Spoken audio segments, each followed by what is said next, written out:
Amateur Traveler is in its 20th year now, but can you imagine if I had people on the show who had never been to the destination, but had just read about it or seen a movie about it?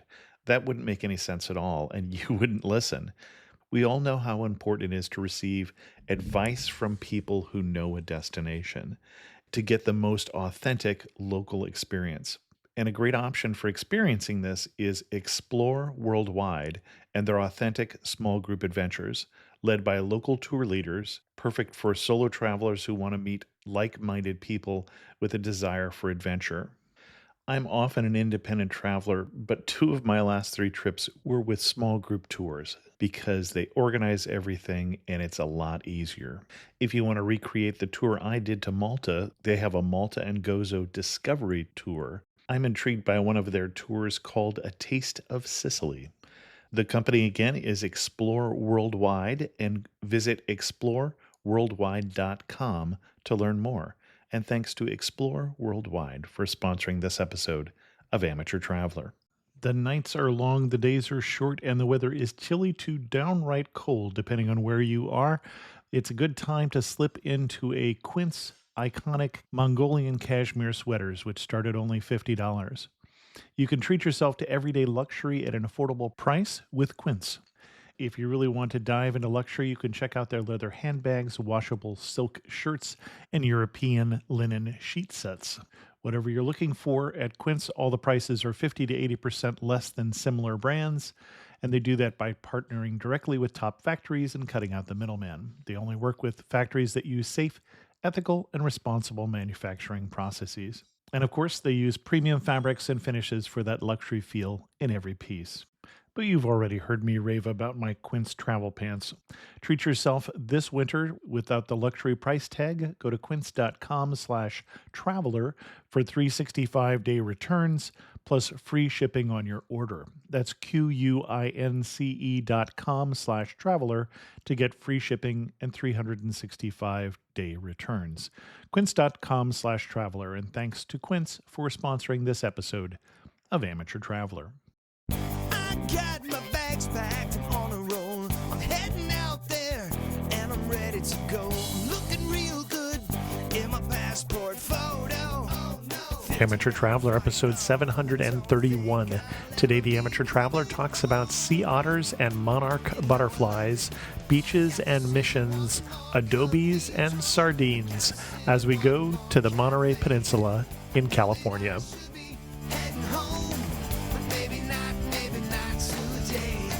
Welcome to the Amateur Traveler. I'm your host, Chris Christensen. Let's talk about the Monterey Peninsula.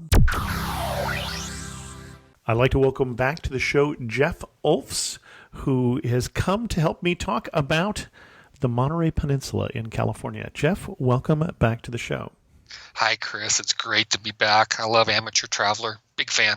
Thank you. And I say welcome back. Jeff has been on the show talking about the state parks in California and about Joshua Tree National Park, where he used to be the chief ranger, whatever the right term there is. That's correct. Okay. And I say help me talk about, because that's an unusual introduction.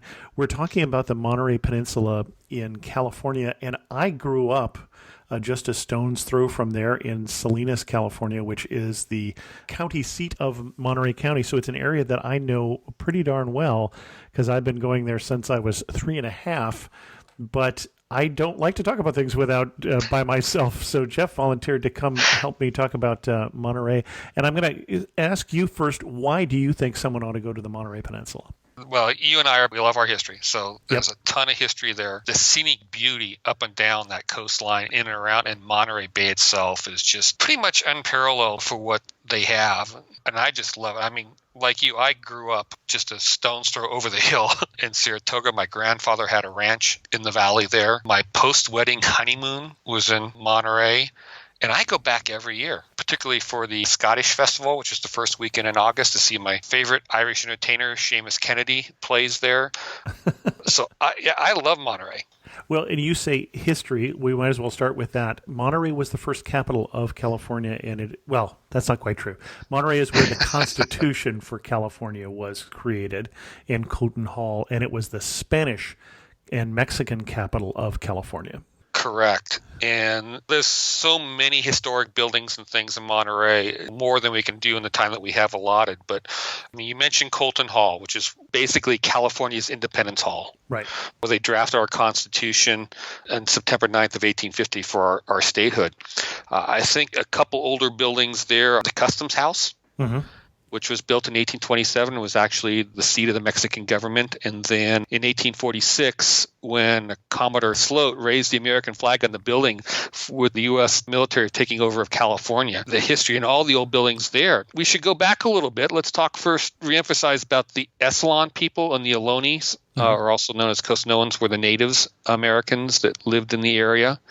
Well, most obviously their villages are long gone from the area. But the Spanish arrived, actually, we're going to talk probably about Father Serra here in a little bit, but they arrived 168 years before Father Serra. Sebastian de Vizcaino landed there December 17th, 1602. And that started the Spanish occupancy of the area. And I want to say that a lot of these historic sites that we're talking about are part of Monterey State Historic Park. And they got many of the historic buildings are inside, including the first theater in California. It was built in 1844 as a sailor's lodging. And then later, a group of mustered-out soldiers from a New York regiment decided to put on plays and comedies there. Until they closed relatively recently. Right. Before COVID, they closed because the building needs some structural repairs. So who knows when it will open. They did melodramas, the old boo the villain and cheer the hero sort of melodramas. They're great fun. Went there as a kid. I think I've been there a little more recently than that too. Both the Customs House, the old Customs House, I think the official name, and the First Theater are right in the area down by the old Fisherman's Wharf too, where a lot of people will end up in Monterey. So Monterey, that's probably one of the places that's best known. It's where you're going to catch your whale watch cruise if you go out and do a whale watch cruise on the bay, which is always great fun, or deep sea fishing. I've done the deep sea fishing once. I think it was a net negative for me. I think I fed the fish more than they fed me. I went out on a day with 20 to 30 foot swells, and that did not go so well. But that was because my uncle used to come and visit us every year. He would go out deep sea fishing from Monterey Bay. I think he would take, ironically enough, Chris's fishing tours, which I think is still around there. Chris's and Randy's and those have been around for at least 50 years. I'm sure Chris and Randy have long since retired, but there are two wharfs in Monterey. The municipal wharf, 2 is more of a commercial wharf, and 1 is much more touristy. And so that's really where most tourists are going to end up. You can see your sea lions there sometimes. Sea otters are also quite prevalent these days in the shore here along that coastline, especially between, say, Old Fisherman's Wharf and Lover's Point in nearby Pacific Grove. And yeah, the seafood restaurants, I'm not going to obviously name any of them because there's so many of them there, and I think I eat at a different one every time at the Old Fisherman's Wharf. But of course, just around the bay there, you've got Cannery Row, which is another area. It's the old defunct sardine factory, and there are shops and restaurants there also. But I think the biggest attraction there is going to be what, Chris? So the most popular attraction in the whole area now is the Monterey Bay Aquarium. Yeah. 2020, it's closed. It will reopen again, but it is one of the best aquariums you will see. Everything you will see in the Monterey Bay Aquarium is from the Monterey Bay, which makes it a little different, including kelp forests and sea otters. And my favorite is the jellyfish exhibit. Sitting there and watching the jellyfish mostly in the dark, with this one lit up in their, I want to say bioluminescence even. It's just fascinating. But yeah, when I grew up, you could actually tell that some of those were more canneries. So there's been a lot of development over the last 50 years. And so these days, it's a lot of high-end hotels, some really lovely hotels in that area, shops, Bubba Gumps, a lot of touristy things there. But by far, the most popular attraction there being the aquarium. And it's probably the most not to miss feature in the Monterey area. It is And, now. you know, Yeah, I agree. yeah, and I have to hand it out. It's the Hewlett-Packard family that started it, put the money into it, and it is such a well-known also for the conservation work that they do, the wildlife, marine wildlife care and research that they continue to support on marine. And my one really fantastic experience there was I was there for a conference of park rangers, and we actually had our banquet dinner inside the aquarium at the kelp forest exhibit. So we're eating there, and there's all the fish swimming by and the kelp forest. It was fantastic. Well, and you say that it was the Hewlett-Packard family. I want to say it was the Packard family. Oh, Packard family. Okay, sorry. Yeah. Hewlett-Packard. Yeah. And the first director of the aquarium was the daughter of David Packard.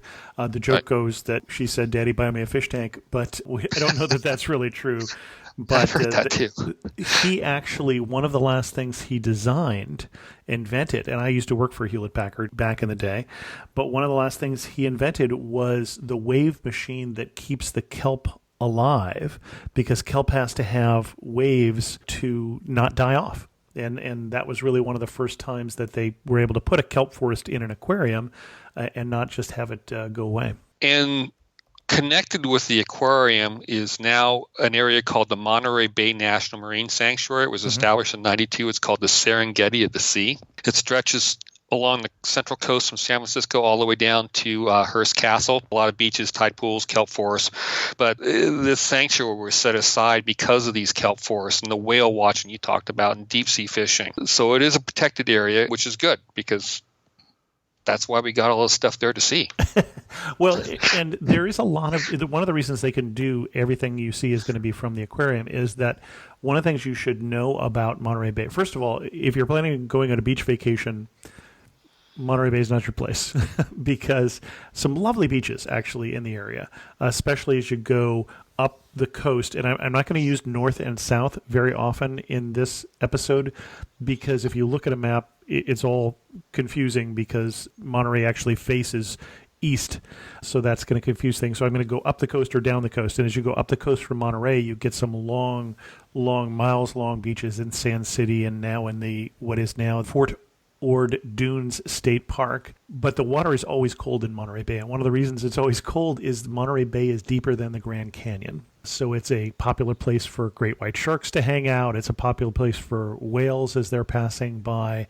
It has quite a lot of biodiversity, and that's one of the reasons that it makes sense to have both the sanctuary, as you were talking about, as well as the aquarium here.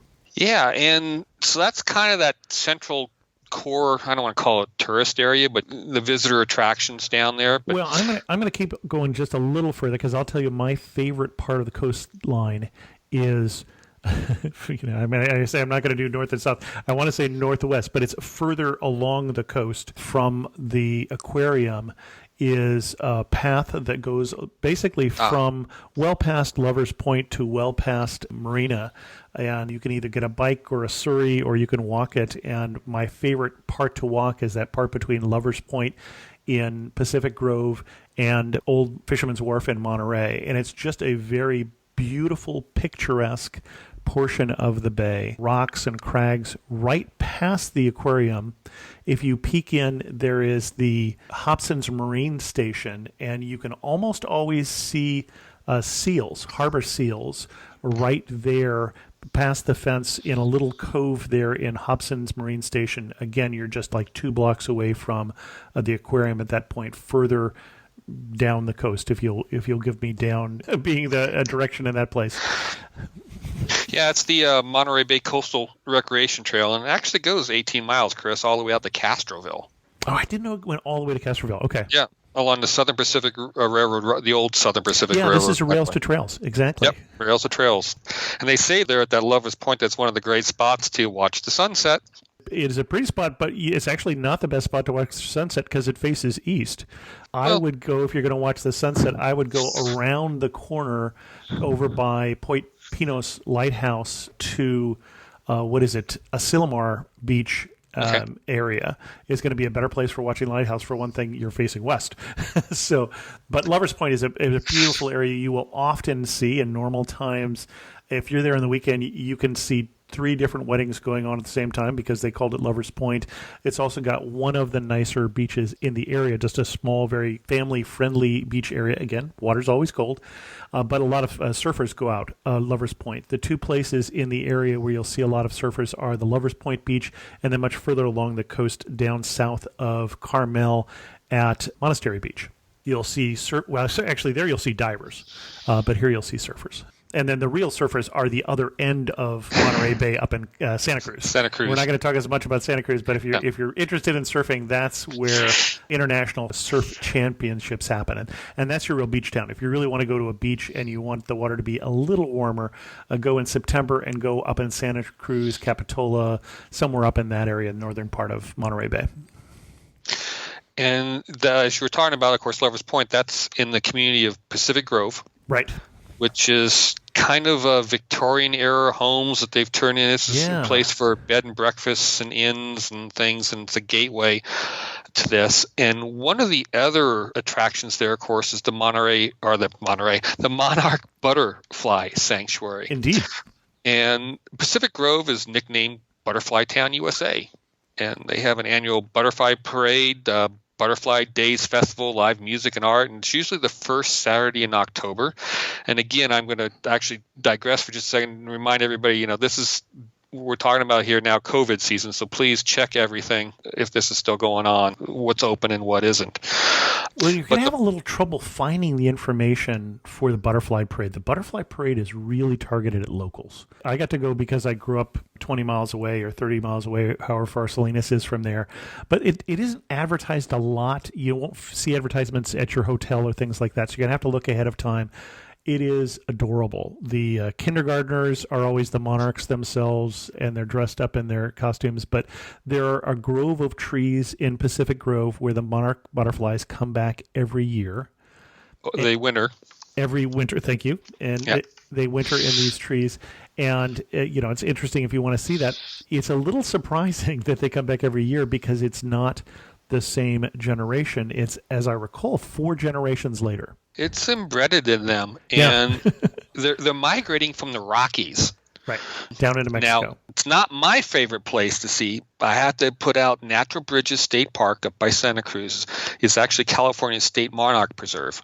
And I did not know that. Okay. I worked, there's 2 other state beaches, New Brighton and Seacliff. I worked there early on. And so, I got to see the monarchs up there around Natural Bridges State Beach. So another spot if you're heading up the coast on that one. And we can't forget about the 17-mile drive. Ah, bon chien. Bonjour, je suis Theo, a tour leader with Explore. And this is Punti. He's helping us find truffles under the trees next to this beautiful vineyard. Maybe for tomorrow's cooking class? We call it semi-heure. Parfait. Semi-o'clock. Not everyone gets to enjoy a Bordeaux sunset this way, but you will if you explore. No, Punti. Search exploreworldwide.com and don't just travel. Explore. Well, before we get to 17 Mile Drive, you mentioned Pacific Grove. So let's talk about it a little bit, what else you'll find at Pacific Grove, and then we'll do 17 Mile Drive, which one of the gates for 17 Mile Drive is Pacific Grove. But the other thing you'll find there, you mentioned the Victorians. Many of those Victorians are inns. And so there's some very famous ones right along the coast, for instance. The Martine Inn, the Green Gables Inn, the Seven Gables Inn are probably some of the better known ones right there along that path we were talking about. Beautiful, gorgeous locations, beautiful places to stay. One of our favorites is actually the Centrella, which is up off of Central Avenue near downtown, near Lighthouse Avenue in Pacific Grove. A little confusing. There's a Lighthouse Avenue in Pacific Grove and one in Monterey. They don't connect for some reason. So that's going to drive you a little crazy if you're trying to find addresses. You have to make sure you know which town they're in. They're off by a block or two. And that also happens to be by one of my favorite restaurants in the area, which is a Mexican restaurant. Always get reservations. It's always full. Right now, even during COVID, they've taken over their parking lot, and it's still worth going there, and that is Peppers. Just a home, family-run style restaurant, really good food. People have approached them for years about franchising, and they're just not interested. They just want to make good food. So 17 Mile Drive, one of the best known drives. I got to throw in my favorite restaurant in the area. Please do. Sorry. Going back a little bit to Monterey, kind of, Duffy's Tavern. Okay. Now, we didn't mention the Presidio, which is like the second oldest after San Diego. It's the home to the Defense Language School, and nearby, of course, is the Naval Postgraduate School. But I want to call it out the back gate, which is not technically open, of the Presidio in a neighborhood is a place called Duffy's Tavern. It's in basically a residential home. Okay. And it is a classic Irish pub. They've got sometimes live Irish or Celtic entertainment at night. They've got really good food. The chef's great. The owner is a wonderful person. When I go there, that's a must for me, is Duffy's Tavern. And you've really got to be able to find it because it is down a neighborhood street right next to a closed gate to the Presidio. Okay. But it has atmosphere. Got it. There's a great sandwich place up in that neighborhood, and I'm drawing a complete blank. But if you look for sandwich places right near Duffy's Tavern, there's one that has lines out the door. Just a hole-in-the-wall local neighborhood joint that is very popular. I'm sure if you look on Yelp, you'll know what I'm talking about. Actually, as long as we're talking about food, the other thing that you'll find, so I do actually, in addition to Amateur Traveler, I do a California travel site, and I've been putting more time into that these days because, hey, I'm traveling to California and I'm not traveling anywhere else. And that is CaliforniaTravelMedia.com. And I'll put a link in the show notes to this, but we did a food tour in downtown Monterey, which was fun, not just because we were eating some real interesting food, homemade ice cream and pasta and all sorts of different things we were trying, and pizza and beer. One of the local breweries is an outdoor brewery right downtown in Monterey. But also because there is a historic walk in the area, and if you do the food tour, you're doing both. So you're eating food, but you're also walking along this historic route, and they're pointing out some of the different historic buildings and telling you some of the interesting tales and things like that. And then they feed you. What else can be better than that? Unless it's a chocolate walk. Well, there was chocolate. There was chocolate. Okay. There was chocolate All right, and great. wine at the end of the walk. So 17 Mile Drive. This is probably one of the prettiest drives. Is very pretty. It has what is referred to as the most photographed tree in the world. I always wonder every time somebody tells me something is the most, the longest, the oldest, or whatever, I doubt them. And in this case, I'm doubting myself. But it also, if you're a golf fan, this is where Pebble Beach is, the links at Spanish Bay, and at least two other golf courses also. This is where the AT&T Pro-Am happens over here. Which used to be the Bing Crosby Pro-Am. Used to be the Bing Crosby. When I was growing up, that's what we used to, we always went down to the Crosby. My dad used to fly out of the Monterey airport, and when he flew out around that time of year, he was always flying with someone on the plane who was famous, because that draws that kind of crowd. And you'll also find all sorts of places that, unless you were very rich, you cannot afford on 17 Mile Drive. Yeah. I actually don't tell people to take 17 Mile Drive. It's lovely. It costs, I can't remember what it is now, $15, $20, something like that. So emphasize that. It's not a public road. You pay to go into this area along the drive. If you're a golfer, you should do it. If you're not, I think if you drive the coastline of Pacific Grove, you'll see just as beautiful scenery as you'll see in 17 Mile Drive. So I don't feel you have to do it, but I certainly wouldn't recommend against it. It is a very beautiful drive. And a contender for that Lone Cypress, which is the photographed one you talked about. There's another one in a state park down south we'll get to in a second, but these are called Monterey cypresses. Yep. Because of the wind and the sea breeze, they take on very interesting forms. It's just actually, they're very pretty. They are. It's a very beautiful area, and one of the most picturesque as far as wooded parts of the Bay Area, of the Monterey Bay Area, is actually what we're coming up to, is the other side of 17 Mile Drive. 17 Mile Drive with Pebble Beach ends at Carmel Bay. And Carmel by the Sea, California, is a beautiful little town. Not so beautiful if you're trying to run a business there and dealing with their arcane business rules and things like that, and they don't believe in street lights and things like that. But it is a beautiful little town, and it's a wooded town. I have enjoyed it more over the last couple of years when we actually stayed the night in Carmel and could enjoy it walking around rather than trying to park a car. There was an old movie with Chevy Chase and Goldie Hawn, and the name of which is escaping me for a while, but he gets kidnapped, Chevy Chase does, and is told to rob a bank in Carmel. I don't remember why he has to do it, but he can't find a parking place, and that is a little bit of the Carmel experience. It used to be that you would see all sorts of little shops, and for buying, there are fewer than there used to be in the post-Amazon days. But now there are 14 at least or more now different wine tasting rooms in the area. Because one of the things that has changed in the Monterey County since I grew up is there are many, many wineries in the area. When I grew up in Salinas, when I left for college in 79, which puts a date on me there, I think there was one winery I was aware of in the county. There are now 300 last I heard. A number between Monterey and Salinas, and then quite a few down in the Santa Lucia Highlands, which are south of Salinas in Salinas Valley on the western slope of the valley. Some very good wines made there. As you're further up in the valley, you get more Pinot Noirs, and as then you head further south in Monterey County and start to head towards Paso Robles and some of the warmer weather, you'll get more darker reds and things like that as well. But wonderful wineries, and 14 of them now at least are available with the Wine Pass in Carmel. That got discontinued in 2019. Well, they're still the wineries, and they're still worth going to. My favorite is the one that we're actually members of, which is the Di Tierra Winery in downtown Carmel, a little off the beaten path, and it's not one of those places where you have to stand up at the bar and drink your wine. They have comfortable seats you can sit in. The couple who owns it are lovely. Their wine is good. So that's one that I would recommend there. And, of course, the first weekend in June is the Monterey Wine Festival. Keep that on the... If you're going to be there, that might be a good time. I've never been to the Monterey Wine Festival. I didn't even know they had one. Yeah, they do. This is why Jeff is on here also. I've never been to the Scottish Festival either, but... I'll get you to that one before I get you to the Okay. So anyway, so since we're still in Carmel by the sea, Clint Eastwood was the mayor, so everybody may know from it by that. Well, and he still owns part of one of the restaurants in town, I believe, or one or two of them. He still owns part of the Boar's Breath, I believe, restaurant in town. Is the Carmel Mission. Oh, sure. Now, actually, this is established by Saint Father Junipero Serra, but it wasn't started there, actually. It was started in Monterey in June of 1770. He moved it to Carmel because he considered it unsuitable where it is. Now, that one in Monterey is now called the Royal Presidio Chapel of San Carlos Borromeo.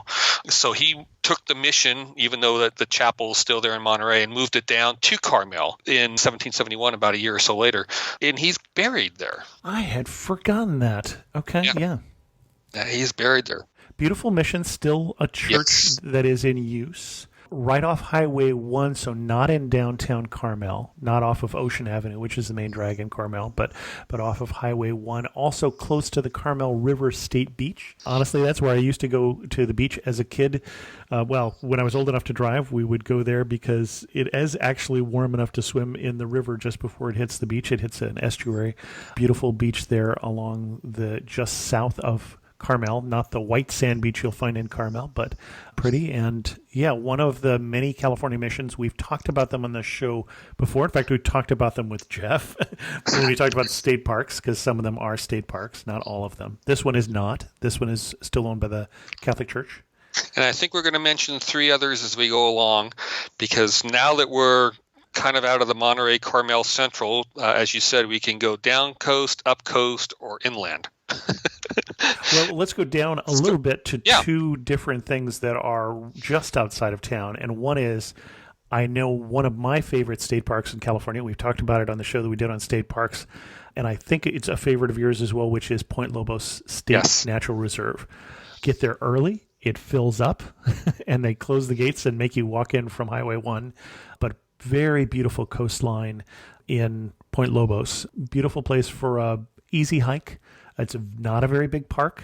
It's one of the reasons why they do close the gates when it gets more crowded. But beautiful section of California coastline. One of the most beautiful sections of California's coastline.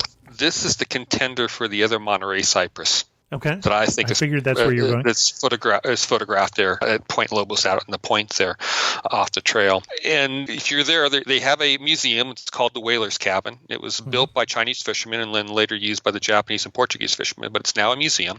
And this is on Whalers Cove, as I recall. Yeah. And Point Lobos is actually the first marine protected area in the country in 1960. That was set aside. Most of the reserve actually is out in the water, under the ocean there. And as long as we're kind of talking about the coastline stuff, this is, like you said, PCH or Highway 1, heading south all the way down to Hearst Castle. All the little rock islands that you see out there, when California became a state, actually remained in federal property. And President Clinton set aside all those little rock islands from the Oregon border to the Mexican border in 2000 as the California Coastal National Monument, which is administered by the Bureau of Land Management. It's like 1,000 acres of little islands. Every little guano tipping piece of land that birds roost on and seals rest on is part of this California Coastal National Monument. As you head down PCH Highway 1, there it is. You've been to another national monument. And just further south of that, of course, this is all called the Big Sur Coast. And you're going to come to one of the most photographed bridges, the Bigsby Creek Bridge, which was built in 1932. It was recently on a U.S. postage stamp in 2010. You see it in commercials. And I understand if you're a fan of the show Pretty Little Liars, is that the name of the show? They feature driving over the bridge in the opening sequence of that, as if it were part of Carmel, which it isn't. It's quite a ways away. It's a little bit, yeah. And I think before you can follow this road all the way down to Hearst Castle and obviously on to L.A., but there's probably one more that might be close by in the area is the Point Sur Light Station. It's part of the state park system, but the California coastline, as you drive down, the one is just rugged. The fog, the wind, driving right on the precipice over the thing. Yeah, if you're fond of heights, drive going south. If you're not fond of heights, drive going north. Are you on the mountainside rather than the cliffside? Because of that, there was a lot of vessel wrecks. So actually, President Johnson signed the executive order putting the light station there in 1889, and it's open to the tours. So that would be kind of my last area going south. We can go up coast or go east. As long as we're going that far south, the only two things I would say is if you are going to do a day trip down from Carmel or Monterey, and I think it is a great day trip if you're spending some time in the cities in that peninsula, I would recommend going as far as either Andrew Malera State Park on the coastal side or Pfeiffer Big Sur State Park on the land side as great stopping points there. And Malera more if you want to see go off to the beach, and Pfeiffer if you want to go walk in the redwoods up to a waterfall, for instance. Yeah, they got some great waterfalls there. And it's one of the older California state parks, so you're going to see a lot of CCC architecture and stuff there too. And it's also a good place. I've gone camping there. Both of those have camping and are good spots for camping if you're into that. The other thing we passed by here is one of the traditional old places to go. We passed by Carmel Highlands just after we left Point Lobos, and going out at sunset. This is the other great place for sunset. In the bar at the Carmel Highlands, when you're looking down on the coast with a cocktail in your hand, is not a bad place to watch the sunset either. Excellent. We talked about whaling when we were at Point Lobos, the Whalers Cove, and that reminds me of a little piece of history that you will read about if you do that coastal walk over there by Lover's Point, for instance, and that is the nicknames of the three cities. So it used to be that Carmel was this retreat area. Well, Pacific Grove was a retreat area for religious retreats. In fact, if you look at a lot of the old buildings in Pacific Grove, you can see what date they were there, and many of them were cabins in a religious retreat area. There still is one, Asilomar, which is a conference center now and does religious retreats as well. And State Park. It is now. That is correct. Yeah. And Monterey, though, had Cannery Row, where there was a lot of fishing, and so it was known as Carmel by the Sea, Pacific Grove by God, and Monterey by the Smell. Oh, gosh. So it doesn't smell nearly as bad these days, but that for many years was the smell of success and prosperity in Monterey, because there was a lot of whaling that happened from the coastline that happened in Monterey as well. Okay, well, that sort of took us to the south. I think we've got a couple more side trips that we want to do. And which one did you want to do next, Jeff? Oh, well, why don't we go to your hometown, go east, go inland. All right. Salinas, of course, has a lot of things, and there's a few things around Salinas. Surprising the amount of, I guess I could call them sports activities, for lack of a better term, around Salinas. On your way from Monterey to Salinas is the Laguna Seca Raceway, Right. which has auto and motorcycle racing. It is part of the Monterey County Park System, and they have campgrounds there for people. And I found out that Pope St. John Paul II did Mass there in 1987. I did not know that. Yeah. I think he had actually gone to Carmel mission and then did Mass there, if I remember that one correctly. But there's also, and I think this is one of your favorites, and you can talk more about it, is the California Rodeo in Salinas. It's the largest and most popular rodeo in California, dating back to the Spanish times. Well, so first of all, it is not a rodeo. It is the California Rodeo. Rodeo. And you will be corrected. It is a rodeo. It is in the sport of rodeo. But the California Rodeo used to be, at least when I grew up there, one of the 4 biggest rodeos in North America. So that'd be the Calgary Stampede, Cheyenne Frontier Days, Denver Stock Show, and the California Rodeo in Salinas. One of the most interesting times of year to go to Salinas, and this is, the kid who grew up there, and like every other boy in the U.S., thought that he grew up in the most boring town in the world. But the big week is in the middle of the summer in July, and that's when the rodeo goes on.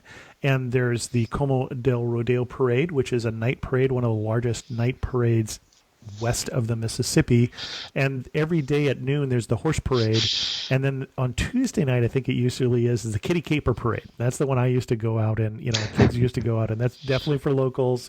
And the rodeo is interesting. If you're into rodeo, there's always something going on. One of the things they do well at that is there's 2 different things happening at the same time. And so if you're into that sport at all or willing to be into that, I cannot get my wife to go there, but it's definitely something that I enjoyed as a kid. And that's also the home of John Steinbeck, and the Steinbeck Center is there as well.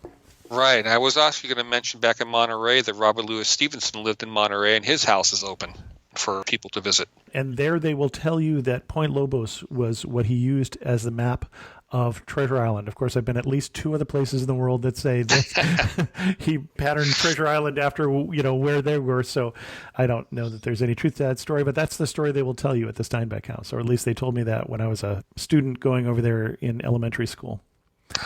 The other thing that's unusual that has happened since I left is there is a wild animal safari park between Salinas and Monterey, which I haven't made to yet. Vision Quest Safari Bed and Breakfast now. You can actually stay there as well. But that is out near Spreckles, the old sugar town. Oh, yeah, south between of Monterey and Salinas. Huh. I cut across there when I go to Monterey to the Scottish Festival. I'll have to look next time. Have you ever been to the California International Air Show there in Salinas? Yes. Okay. Not in years. All right, because I know it's been about, I think this is supposed to have been the 40th year, but obviously COVID did that. But it's the first weekend in June. That is correct. Well, and we skipped one more event in Monterey, and that is the Jazz Festival. Oh, okay. Monterey Jazz I am Festival. not aware of the Jazz Festival. Oh, Go for gosh. Well, that is, I thought, the best known festival in Monterey. So we're all learning something here. 2 other things that I would do to the east. One is to the south, and that is the only national park, the only park in the national park system with a national park designation. I have to be very careful with Jeff on the show in the area, and that is Pinnacles National Park.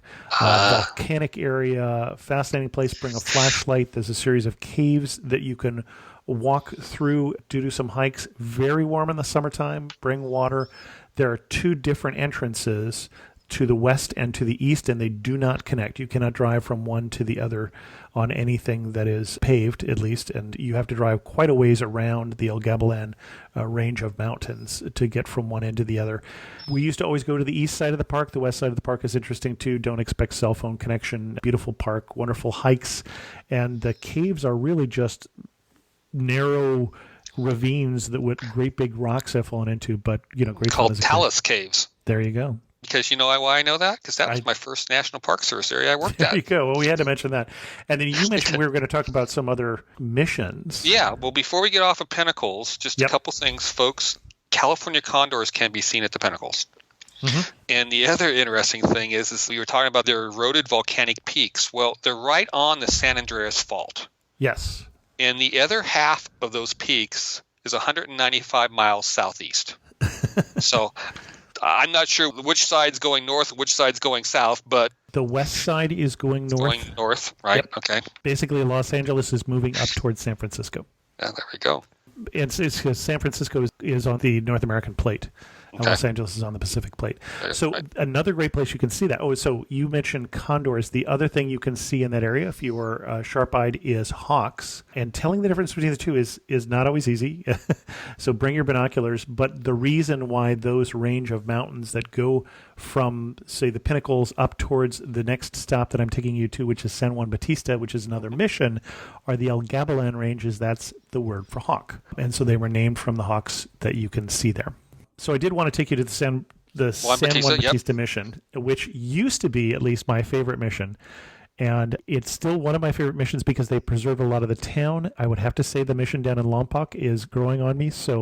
But it is a wonderful mission because there's the mission itself and there's the town and the livery stable and all of those old buildings in that area. So the whole park there is quite interesting. But also when you're at the mission, speaking of the San Andreas Fault, if you look down on the rodeo grounds right near there, or the rodeo grounds, maybe you will see that they are down a ways from the mission. The mission was built about 6 feet from the San Andreas Fault. So that was probably not the best placement. But you can see there's a seismograph station there, and they're still standing. Great big 6 feet adobe walls help that, but it's certainly suffered some in earthquakes over the years. Yeah, I got destroyed in 2 earthquakes, 1800 and 1906. So, but they've restored it. So, Yep. Now we also, while we're kind of on the end there, just south of Salinas, you're going to mention Soledad Mission. I wasn't, actually, because I really don't know Soledad Mission that well. It's not as fully restored, I don't think, as some of the others. But just south of Salinas, if you wanted to pick up another mission, is the Soledad Mission. It's interesting that all of these except the Carmel, the San Juan Bautista, and the Soledad, and I'm sure we're going to talk about the Santa Cruz mission here. It was not a Father Serra mission. It was Father Lazuian was the one that took over after Father Serra and established all those other missions. I wasn't going to mention that, but as long as we're talking about Soledad, what I would do if I was in Soledad, I would go up to one of the wineries in the Santa Lucia Highlands. I'm not sure how to say that. I think I'm pronouncing it Italian, and I think it's Lucia. Spanish. Is it okay? Lucia? Yeah. And so the one I would recommend would be the Hahn Family Winery, Hahn, which is right there on the opposite hills from the Pinnacles on the western side of the Salinas Valley. Great winery, and also one of the wineries that is organic. They're looking for all sorts of ways to deal with things in a sustainable fashion. So they're sustainable in practice certified and make some great wine. So shall we take our final jaunt up the coast then? I think we're wrapping it up here. Yep. You want to go up to the other part of the bay, I gather? Yeah, just heading up. You kind of briefly mentioned Fort Ord. I want to just mention it was an old Army base, and it's now a national monument. Established. BLM manages it. I camped there as a scout back when it was an Army base. But as you mentioned, some of the state lands went to state parks, the California State University system. But they've got miles of trails to hike and bike and ride your horses on through there. And it's pretty open. So make sure you take a hat and sunscreen and lots of water because it does get warm out there. Yeah, the hills in this area, including Fort Ord, tend to be the golden hills of California, brown to those of you who didn't grow up here. And really, this time of year where it hasn't rained since May, we're recording this in early November, and we really haven't had any rain yet. And that is typical for it not to rain from May to October in this area. In large portions of California. Really now they're not golden hills, now they're kind of gray. In the winter they're bright green, but they're covered with live oak trees, and so that is a very typical Central Coast California terrain, and that's what you'll find there. And on our day trip north towards Santa Cruz, you're probably going to pass through a little town. Well, I don't know if it's little anymore. Watsonville, artichoke capital of the world. Nope, I love it. Sorry, you're talking about Castroville. Castroville. It's the artichoke capital of the world. That's right, it's Castroville. But I love artichokes, and it's officially California state vegetable. I did not know that. Yeah. I didn't even know we had a state vegetable. Yeah, apparently we do now. Anyway, getting into Santa Cruz. This is your seaside surfing college town. They've got a wharf there, which is great. Again, not unlike Monterey for dining, gift shops, and all. Santa Cruz itself, that part of the city is not as high-end. Downtown is a little more upscale, but they do have the boardwalk, beach and boardwalk there. Yeah. So the amusement park with the old wooden roller coaster and the more The modern, carousel. yeah, a great place as a kid. Used to go there when I was in junior high school. It's the first amusement park in California. I believe They, that. they got a venue there called Coconut Grove. I want to call it something else, but I can't think of what the word is. I had my high school prom there. It was great being on the beach there with the amusement park. Mine was in Fort Ord at the old Officers Club, which isn't there anymore. So, And speaking, of course, about my prom, have you ever been to the Shadowbrook restaurant? It's the only other restaurant I would have love mentioned. the Shadowbrook restaurant. This is an old 20s home that you Yep. take a cable car down. Yeah. And I remember my dad knew the owner back when I was growing up, and that's where I went for dinner, my prom night date too. And it's a wonderful restaurant. My 3 best friends took me there 2 nights before our wedding for my bachelor's party, which it's not the traditional bachelor party you're thinking of. It's much more civilized than that. But went to the Shadowbrook, which is a lovely restaurant. My favorite restaurant in town, though, is Mission Street Barbecue. For some reason, Siri likes to think that ST means Saint, and so we've forgotten the real name of the restaurant. On Mission Street, there's a barbecue restaurant called Mission Street Barbecue. There's another one in Aptos in the same small chain. Great segue to Mission Santa Cruz, the last mission we're going to talk about. Now, it was totally destroyed by earthquakes, and actually it itself hasn't been rebuilt, although there is an active church there called Mission Santa Cruz, and the state park system has a park there. But I think the only other thing I really want to mention while we're up there is Big Basin Redwood State Park, which is California's oldest state park. Now, unfortunately, it took a big toll this summer and got burned. All the historic structures, I was pretty devastated. I want to say any of the California Redwood parks along there, whether it's Henry Cowell or... Henry Cowell's one of my favorites. Yeah. Much easier to get to than Big Basin. Easy walk. Grandma did it when she was here. And also there's a steam train right next door if you're a fan of taking a steam train through the Redwoods. Yes. Felton.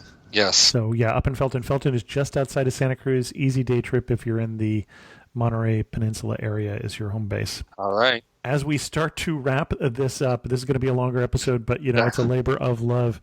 You named a couple events. Your favorite event, I think, is still the Scottish Festival. Yeah, it is. Okay. All right. So the best day of the year for you would be the Scottish Festival. I would have to say the Monarch Butterfly Parade is something that most visitors never see and is just adorable. So I would point that one out. One thing that makes you laugh and say only in the Monterey Peninsula. Carmel, for 2 reasons. Okay. One, they have no street addresses. They go by third house south of 12th Avenue or the Feast Building or whatever. They're a funny place. They are. And here's even the next good one on that one. It's illegal to wear high heels over 2 inches. I did not know that. You need a city permit, or as I would call it, a release. Basically, the uneven walking surfaces you have there around the old town. Yeah, it's a bad idea. Yeah, lawsuits and stuff. So I read it came back in the 20s, but in 63 they put it in as a law that you have to get a city permit if you want to wear high heels. Well, they've been known for a few laws like that. In fact, the story goes that Clint Eastwood ran for mayor because he was frustrated with some of the laws that he was facing as a restaurant owner, but also because at one point there was a great ice cream parlor no longer there right on Main Street, and they made it illegal to eat ice cream while you're walking down the street. And I think that was one of the, that's enough sort of things that made him decide to be mayor. No street lights in town. One of the reasons they can do no addresses is that there's no mail delivery either. Everybody picks up their mail from the post office in Carmel. So it's an interesting little quirky place.